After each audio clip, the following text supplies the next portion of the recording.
guys, welcome to my podcast, Marie Nazria Podcast, where I talk about different experiences I've had, different things I've gone through, and the different tools that I have to fix, adjust, and really change my course of life based on, outside things. So today I want to talk about something that I've experienced several times, but I just recently had someone very close to me experience and thought it was very important because not everybody knows um, about this tool. So it's basically a tool to get closure with people, with things in your life. It doesn't always have to be people. And first of all, closure is super important for anyone to move forward in their lives after trauma, drama, devastation experiences that create resentment, anger, and frustration. And so it's super important to practice things or do things so that you can move forward in your life, move on in your life. So with getting closure, sometimes you want to get closure with somebody who is resistant or someone you can't confront or get closure with. And then sometimes people have passed already that you want closure with. And one of the things that I learned many, many years ago, and I originally thought was very normal and natural, but I guess not, was I write letters to get closure. And these letters, you don't specifically have to send them out to people. You can just write them, imagining that you're sending it out, imagining that you're sharing it with a person, but you're not really doing that. So I have a relationship in my life, and this person was not getting closure for a couple of years with somebody, their significant other. And they were really frustrated, and to the point where they were dreaming every night about this person. And I told this person, you should write her a letter.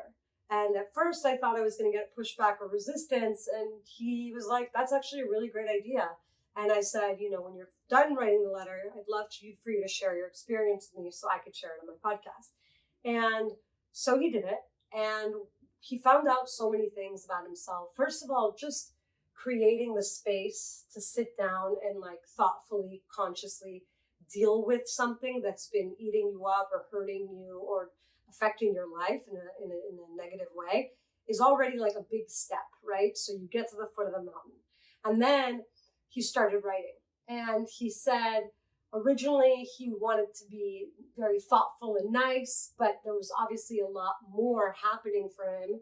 And as he started to express himself more and more, he actually started to realize a lot of things based on his writing. Another thing about writing a letter is it's not a normal conversation where you are fighting with someone or, responding to them or reacting to them. So there's nothing to go up against. The only thing you're going up against is that piece of paper. So as he was writing, he was being very thoughtful of the words that he was writing. So he really got to take his time in writing this letter. And moral of the story is he wrote the letter, and the next day he felt a lot better. It was also really exhausting because it can be a very exhausting experience to write these letters because you're going into such deep emotions and tapping into your subconscious thoughts and feelings. And it is definitely a process. And the good news is the next day, he woke up and I asked him if he dreamt of her, and he said he didn't. And then the next day, and he said he didn't.